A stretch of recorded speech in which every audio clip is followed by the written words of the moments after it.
Hi guys, Baller here, talking about January 28th NBA Game Day. We're here in the game between LA Clippers and Miami Heat. Before we start, I'm just inviting everyone who haven't subscribed to our YouTube channel yet, Baller. Please click on the subscribe button below. Include that bell logo. That way, you guys will automatically be informed and notified as soon as we have a new video up. Okay. Again, LA Clippers versus Miami Heat. Let's check on the standings of both teams. For Miami Heat, they're ranked number 13 of the East Conference with 6 wins and 11 losses. What's alarming for Miami Heat is that they're on a 4-game losing streak now. So I'm pretty sure Coach Spo and the rest of his guys are actually trying to figure it out as to how they can put a stop on that losing streak, ASAP. Now for LA Clippers, in the West, they're number 3 with 13 wins and 5 losses. It's just that they lost the last game that they had. That was against Atlanta Hawks. That was also the first time when the LA Clippers didn't have Paul George and Kawhi due to some protocols, COVID shit. Also, they didn't have Patrick Beverly on that game. So those are the probably 3 of their best 5 players in the in their team. So obviously that's a huge loss for them. For this game, they won't be having those 3 players again. So let's see how they'd be able to handle this Miami Heat team. Miami Heat, by the way, was the Eastern Conference champions of last season. If for those who don't remember. Let's see.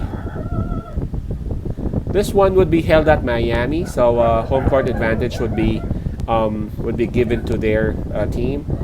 Miami is actually given minus 4.5, and LA Clippers, of course, is having the plus.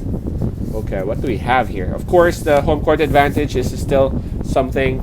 Must be a factor as to why Miami was given the minus here, but I think it's really mostly because of the fact that LA Clippers don't have their main guys. Again, Kawhi, PG-13, and Patrick Beverly are all not playing on this game.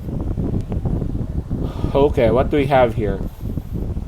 Last time Clippers played was against Atlanta, and they didn't have those 3. They actually put up a fight. They even led like for the first and second quarter.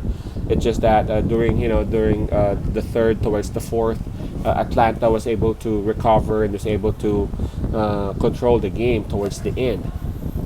Now for Miami Heat, they've been losing, and they've been losing badly, man. Miami played last night. They played against Denver Nuggets, and it was a bad loss. It was a 27-point blowout. That was bad. Now, prior to that, they lost against Brooklyn by 13 points. And the game before that was also against Brooklyn, but they just lost by 4. But the game prior to that was against Toronto Raptors, and they lost by 20. So again, Miami Heat is not looking like the Miami Heat that they were last season, and they're just purely relying on Bam Adebayo and Duncan Robinson. Again, because of the fact that Butler is actually out because of the protocols. So this virus thing is really hurting a lot of people. So hopefully those guys would be well soon, because obviously their respective teams are missing them.